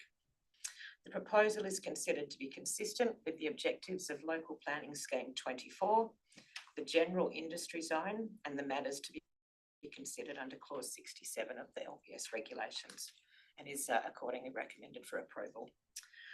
The city's manager, Helen Smith, for statutory planning and compliance is here, as well as the principal design and traffic engineer manager, Fatima Al Ghanami, if there are any other more specific questions. Thank you very much. Thank you. Panel members, are there questions? Yes. The applicant suggested a few fairly small modifications to the RARs. Have you had a look at those and do you accept them? Yes, we do. We have suggested I'm sorry, I haven't got my paperwork here. The condition dealing with the restrictive covenant, Yes. we have suggested a slightly modified wording, an associated advice note, but I do believe it's addressing the intent of the applicant's request. And you can provide that if we get to that. Yes. Any other questions at this juncture? I have a question. Could you, there's been some comments in the submissions and concerns in relation, I'm specifically referring now to Caltex service station. There's been discussion today about road changes, both with an island and with marking. Can you provide commentary, whether it's yourself or other part of your team, in terms of what impacts this has, these changes as part of this proposal have on access to the existing adjoining Caltex service station for both customers as well as servicing? So I might start with that response, and if Fatima would like to add anything. Thank you. The city's support for the Guildford Road crossover ultimately reduces traffic access to Katanning Road and the Katanning Street crossover, thereby reducing some of the traffic concerns that were raised by the submitters with all access being taken from Katanning Street. So we believe that by splitting the access point, it's going to reduce traffic through the signalised intersection and possible queuing within Katanning Street, restricting access, right-hand turn movements into the Caltex site. With respect to the proposed road upgrades that are proposed by the applicants, and in particular, the provision of a dedicated left and right turn lane onto Guildford Road, we believe that this will also assist in getting traffic out of Katanning Street, further reducing the existing queues that occur southwards along Katanning Street that restrict access into the site. In addition, the line marking that is proposed with the median extension, where concerns have been raised that the solid line will actually be a physical and visual barrier to access within the Katanning site. We have addressed that the Oz roads do allow for movements across that median strip, and we're confident that that will still provide physical and visual access to the Caltex site. Thank you. That's my only question at this juncture. Any further questions from panel members? If not, we'll go to Ben. Thank you. Thank you. The department's only been involved in this project for just over 6 weeks, I believe, and there's a long and storied history that the department's not familiar with, but I don't have a formal presentation to offer, only a comment or two on the deputations that we've heard today. There's been some commentary around the common law right of access that currently exists to the property from Guildford Road. The department isn't denying that common law right of access, but it does note that that crossover currently serves a warehouse development rather than 2 fast food outlets, a drive-through coffee store, and I believe it's a commercial warehouse sort of development. So we're talking very different scales of development that currently use that crossover and are proposed to use that crossover. The department's recommendation is in line with that of main roads. The state planning framework is quite clear as to how access to these sort of sites should ideally be provided. Access to a lower order street is a principle espoused in many WPC policies, including DC 5.1. We believe this proposal can function with sole access via Katanning Street, and that the access via Guildford Road does present a safety hazard and therefore isn't supported. Any questions? Thank you. Are there any questions at this juncture? There are no further questions. We now move back to the agenda. Sorry, is there any further questions from previous presenters from any panel members? No? Thank you, presenter. I'd like to. There's no questions at this juncture from the panel. Sorry, from presenters. It's only from the panel at this point. We now move back to the agenda. There's been some additional material submitted, as you would have all received that.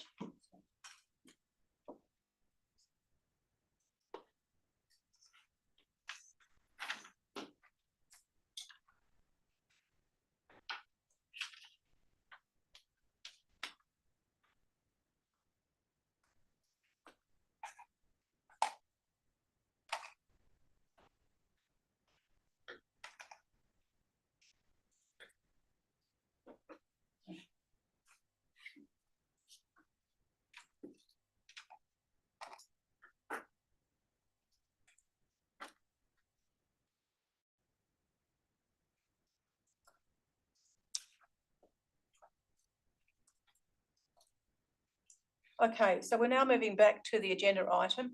For panel members, just to put it in context with you, we are dealing now with item 5.1A. There is a recommendation in the RA. There's been some further information provided through an R13 that is contained in the additional documentation that's provided by the department, and that includes various conditions relating to the item. I'm now going to, as is set out in the standing orders, I'm now going to ask for a mover and a seconder of the RA recommendation as it reads in the agenda. Is there a mover of the recommendation? There's no mover. Sorry, it is moved. John Sy.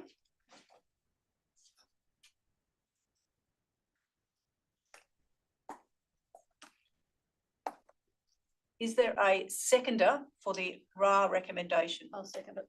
It is seconded Lee O'Donoghue. If you would, John, if you'd like to speak to the item. Yes, thank you. This is a very tricky project, and that it's been such a long time illustrates that the issues are complex. A couple of things. First of all, we've got a set of land uses here, which I think nobody has actually discussed at all, and they all are accepted as being reasonable and appropriate for this site. The question that we have is how to reasonably allow those land uses to occur. And I think on the evidence that we have, the proposal that's been obviously worked through in considerable detail over a long period with the applicant and the city, and I understand also with Main Roads, has come to a conclusion which not all will be happy with, but I think it's one which practically will do the job. I think that we need to be mindful that Guildford Road is probably one of the oldest roads in Western Australia. Actually, it's a very old road.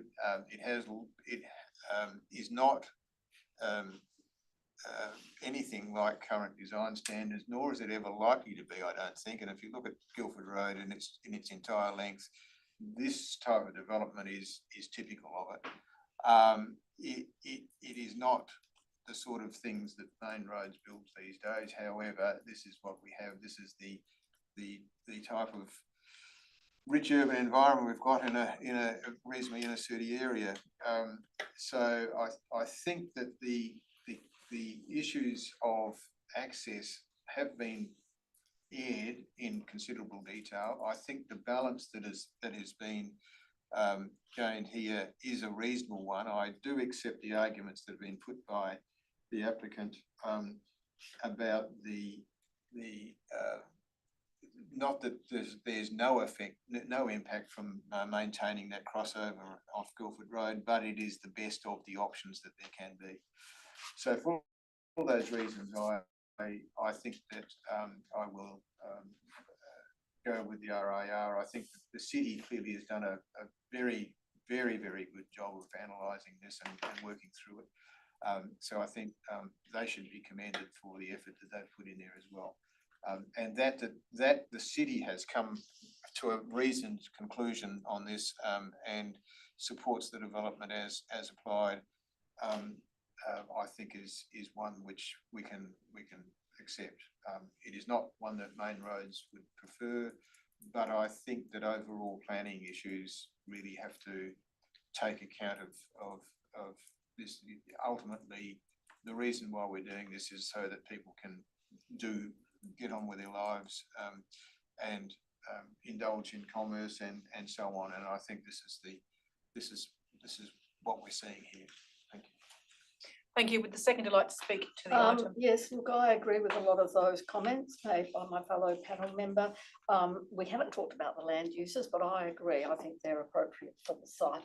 I think it is a difficult site for the reasons that have been outlined very clearly during this meeting. I mean, Guildford Road, yes, it is a very old road and it is not perfect by any means. And whether the issues relating to access and egress will be resolved in the near future along the road, look, I very much doubt.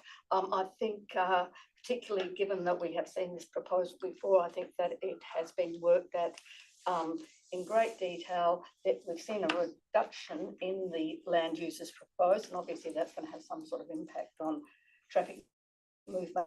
And I think that retaining that access from Guildford Road, whilst not ideal, is probably the best. It's probably the best outcome in this instance. I can see that it will reduce impact on Katanning Street, and I do acknowledge the concerns made by main roads and the behaviour of drivers, etc. But I think that I think this is the best outcome in this situation. So for all those reasons, I've got to be supporting this application. Thank you. Are there any other speakers on this item? Any speakers for or against? Yes, Mayor Filomena. Thank you. Yeah, this is a really difficult application with, challenges due to the Guildford Road environment. I am supportive of access into the development from Guildford Road. I don't have an issue with that. What I'm struggling with is the impacts on vehicles exiting from Katanning, and I'm struggling with having both main roads and the department not in support of the recommendation. I've got no issues with the land use, so I'm still I'm not sure that I'm satisfied that there aren't significant traffic impacts that will result in safety issues in that location. So perhaps I'll wait and listen for if there's any other debate. Yes, members, if you would prefer, we can suspend standing orders if members wish to speak more than once, given the complexity of this item. No, okay. Any further speakers on the item? Yes, if you'd like to speak. Yeah, look, I'm going to support this one because I do believe that there's been a lot of work done by both the applicant, the city, and the various departments to look at the best option, and agree with the previous comments and support that the Guildford Road crossover will alleviate issues at Katanning. I know this area quite well. I frequent this area, and would definitely agree that there's periods of time where you will just not even attempt a right-hand turn from Guildford Road, and that goes for many intersections along Guildford Road, not just this one. At Katanning. So I'm comfortable with the upgrades that the applicants put forward, and they've definitely, you can see the demonstration of intent that they willing to do anything they can to assist, but I don't necessarily think that the applicant should bear the overall cost of significant upgrades when Guildford Road is as old as we know. Definitely the challenge of the crossover for the railway line contributes to general traffic conditions in this area, not just the land uses, and so looking forward to some upgrades happening there as well in the future. So I'm happy to support this one. Yeah, I think it's a good outcome that will benefit this area. Thank you. I will speak to the item. From my perspective, the significant information has been provided, particularly in relation to the left-hand or the Guildford Road access point. That's been a substantial conversation, or pretty much the whole conversation for today. From my perspective, the information that's been provided on both sides has been complex to digest, and I thank all those for speaking on it and helping clarify it. From my perspective, I think the proposal as it has been modified from that was originally considered by the DAP is acceptable. I'm satisfied that a Guildford Road access point in the context of this location, in the context of the site, including the modifications that are made to the building, with a variety of conditions, will address and improve what is a complex traffic situation with a number of sets of lights and movements in that immediate area. As has been indicated already by some panel members, it is an existing situation. The site is seeking a significant development on it, and the improvements made to the surrounding streets through to Canning Street through the provision of additional turning points, or sorry, additional measures on the road to facilitate clearly a right and left turn, separating out traffic movements and providing an improved flow. The retention of all access points for the adjoining property, albeit that there's a line marking in there, but it still provides and maintains access to the existing Caltex service station.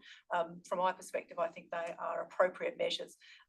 I'll have noted from the comments made by the city that the comments in particular around the access point on Guildford being imposed as statutory measures through the approval for both line marking, paving and signage to manage the movement, the left-in movement on that street, from that street and that crossover.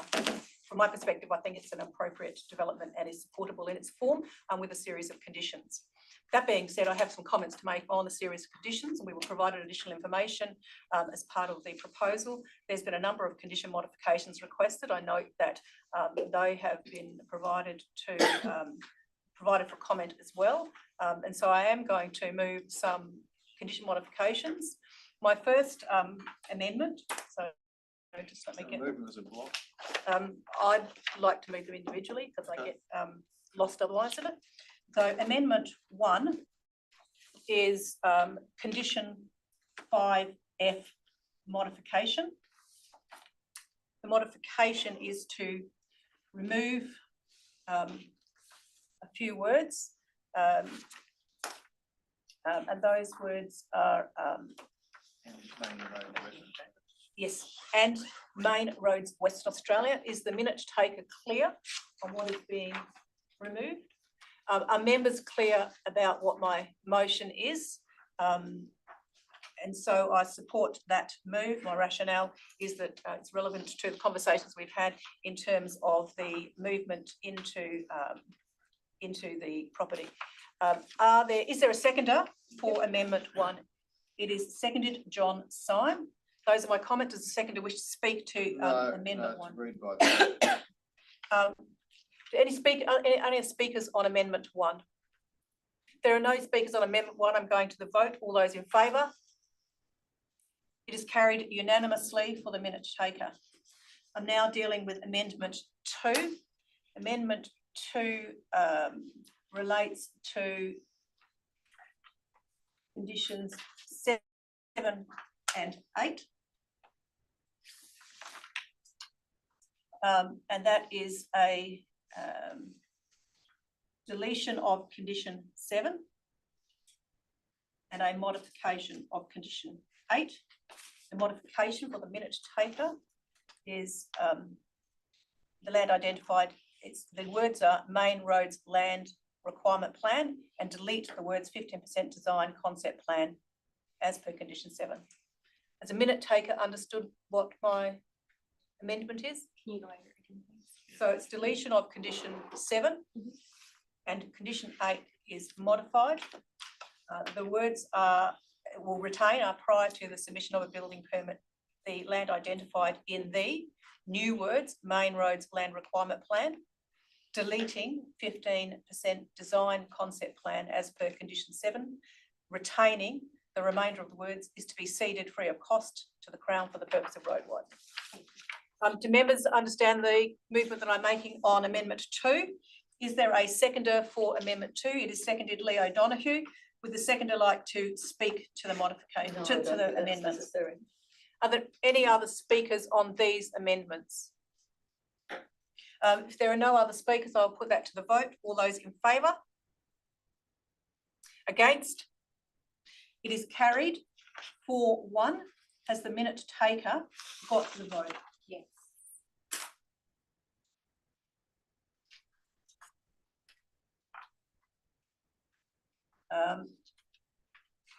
I now move to condition 30. Condition 30 is amendment 3, and that is to delete condition 30 and to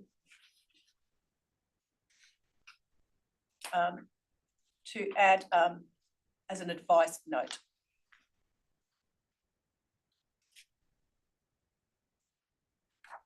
Is there a seconder?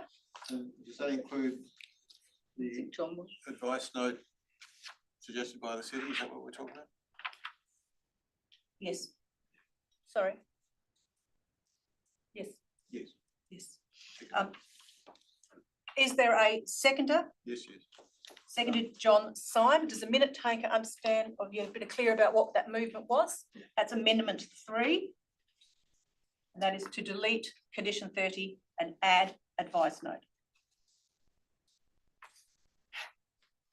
Oh, you didn't do condition 24? No, I didn't. I'm just still with this one. Is there, sorry. Did you wish to speak on this one, John? No. Is there anyone who wishes to speak on these amendments? If there are no speakers on these amendments, I will go to the vote on amendment 3. All in favour? Minute taker is carried unanimously. So that was condition 30, yes? That was condition 30. There is in relation to condition 24, there is a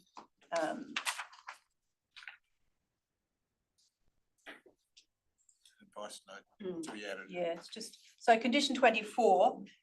Sorry, amendment 4 is an additional. It's new, an additional advice note.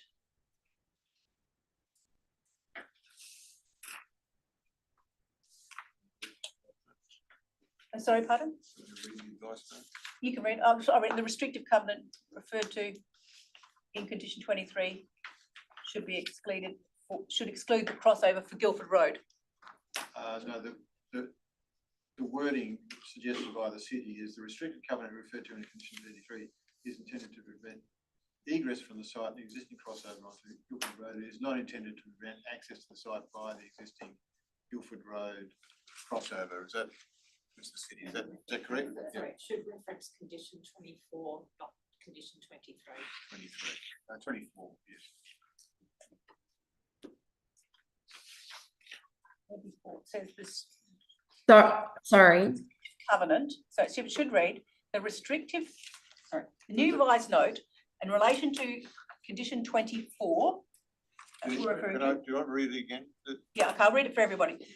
The new advice note is the restrictive covenant referred to in condition 24 is intended to prevent egress from the site and the existing crossover onto Guildford Road. It is not intended to prevent access to the site via the existing Guildford Road crossover. Just bearing in mind that you deleted other conditions, so that number will change when we're going to do the minutes. Thank you. The minute taker has advised that the reference or the number in this advice note will be adjusted based on the movement of the conditions to ensure that numbering is in order and the advice notes reflect the corresponding condition. Everyone's clear with that? Okay, I've moved the amendment 4. Is there a seconder to amendment 4? It is seconded John Syme. Would you like to speak to the amendment?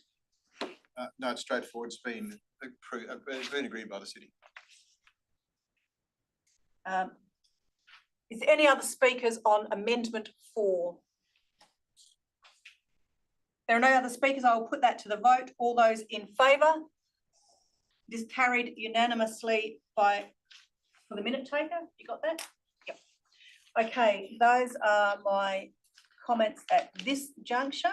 As I've indicated earlier, I support the proposal with these the carried modifications to conditions The proposal is appropriate use, mixed uses are appropriate on the site and consistent with the planning framework. It's been an enormous amount of work done on all sides in terms of addressing traffic movement on the site, as well as dealing with the existing challenges of the area and existing development within the area. I would make a general point at this stage that the development has made a significant number of changes in order to accommodate what it is creating, and I acknowledge that there are some other ongoing potential challenges in the area that are as a result of the complexity of its location, existing uses and surrounding industrial area, as well as the access points in and off the regional network. From my perspective, the proposal is appropriate with these changes that have been made in the context of its location and within the planning framework, and I am supportive of it. I move back to the mover for right of reply and close of debate. Yes, thank you. Just to reiterate, I think this is a project which has got considerable complexity. I think the compromises which have been reached, both from the applicant side, that is by reducing the scale and by providing quite a lot of road upgrades to Containing Road and to the right turn pocket off Guildford Road. They're not insubstantial pieces of work themselves. And seeding the land for a future left turn pocket, I think is all shows considerable good faith on their part. That the city has been able to work through a reasonable compromise to allow this to happen, I think is also credit to them. So I think this can be supported. Thank you. Thank you. We've had right of reply. We are going to the vote. All those in favour? Against? It is carried 4-1. Has the minute taker got the vote? Yes. Thank you. We now move to our next item. That is item 5.1B. I'll just give people time to get to the item.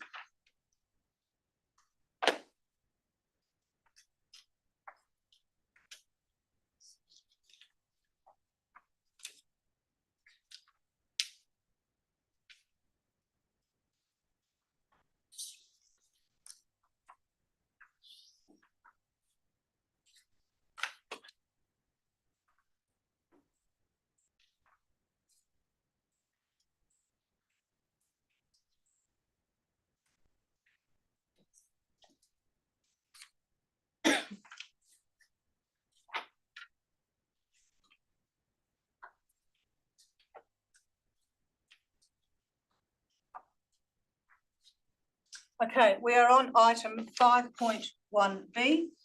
Apologies for the delay, just making sure I've got all the paperwork in front of me. We now have a recommendation in the rights, recommendation for approval. There are a series of conditions. Is there a member to move the recommendation as it appears in the agenda? Yes, subject to some changes. Move it and then we'll change it. So, Yeah, so okay. Lee O'Donoghue is Move it. moving the item. Who is is there a seconder? I'll second that. It is seconded John Syme. The mover, would you like to speak to the item? Oh, look, simply that I acknowledge the department's position on this, but I think as per previous comments that this application can proceed with access issues resolved in terms of the Guildford Road access. Thank you. Would the seconder like to speak to the item? Yes, thank you. Look, I've seconded this so we can get the thing underway, and I'd like to propose a series of amendments. Yes. If I may. And the purpose of all of these amendments is to bring this decision in alignment with the previous decision we've just made. The first one is to remove condition 3 and 4. Okay, so that's amendment 1 is to delete condition 3 and 4. Is that correct? Correct. Okay, is there a seconder for amendment 1? It is seconded. Lee O'Donoghue. Would the mover like to speak any further on amendment 1? No. Would the seconder like to speak to amendment 1? No need. Any other speakers for amendment 1?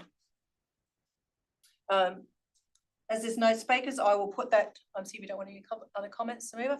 I'll go straight to the vote on amendment 1. All those in favour? It's carried unanimously for the minute taker. We are going to Amendment 2, back to Mr. John Symes. Amendment of condition 5C, which is to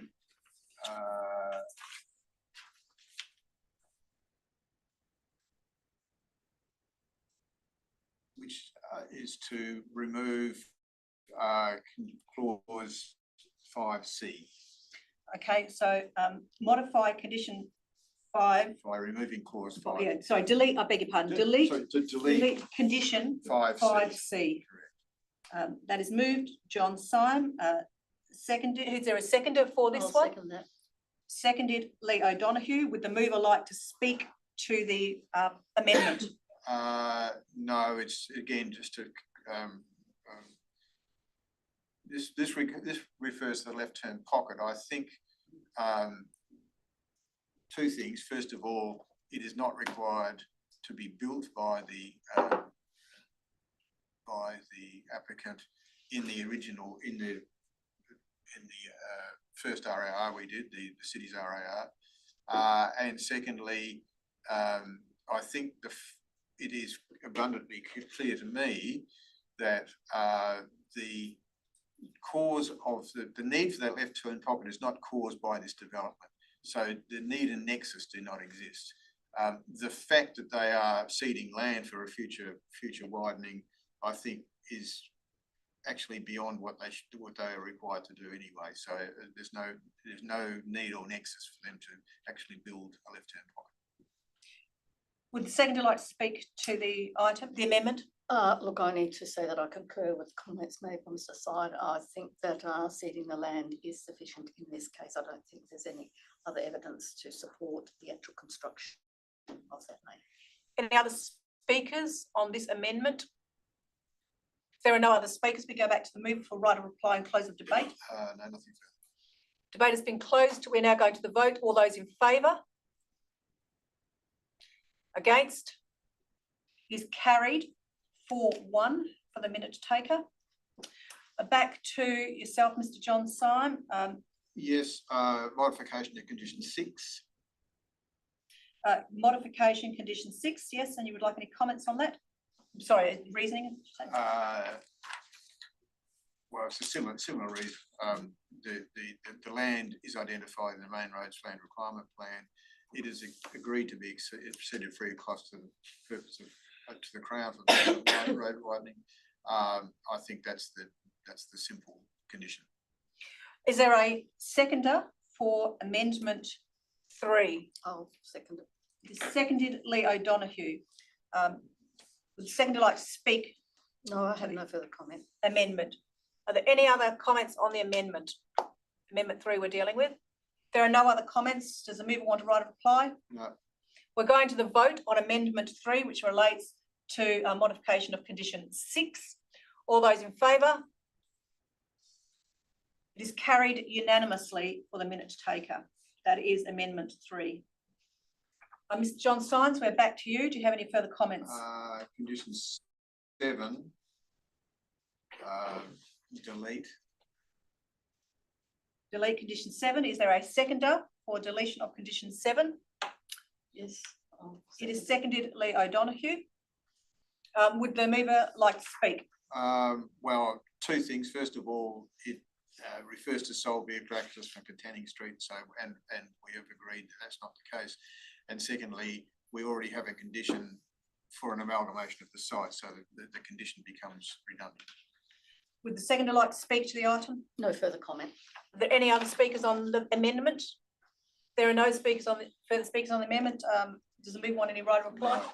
We are going to the vote on amendment 4, which is deletion of condition 7. All those in favour? It's carried unanimously for the minute taker. Back to you, Mr. Syme. Is there any further comments you wish to make? That's all, thanks. Is there any further speakers on the motion? We are back at the substantive motion. Are there any further speakers on the substantive motion? I will make a few comments on the substantive motion. I would concur with the comments made earlier about aligning these two proposals together, both 5.1A and 5.1B need to have consistent approach in terms of the considerations. We have spoke extensively today regarding the traffic movement to the access points, both on Guildford Road as well as in Katanning Road and for the existing facilities in and around Katanning Road. I'm supportive of the modifications that are made to this recommendation, and that the proposal, on the basis of its impact as well as its existing context in a unique circumstance where the road network is the road network, and there are some limitations in terms of the level of expansion. There are also some limitations in relation to the expectation of the solutions that should be afforded to this site for associated traffic movements in and around the surrounding area. I'm supportive of the proposal in the context of the development details provided, the traffic movement and the modifications provided, a modification to the overall development intensity, and recognising the context in which it sits. Those are my comments. I move back to the mover for right of reply on this item. No further comment. Close the debate. Debate has been closed. We are now going to the vote on item 5.1B. That is inclusive of all the modifications that have occurred as a result of those 4 amendments. All those in favour? Against? Is carried 4-1. The substantive has the minute taker got the vote? Yes. Thank you.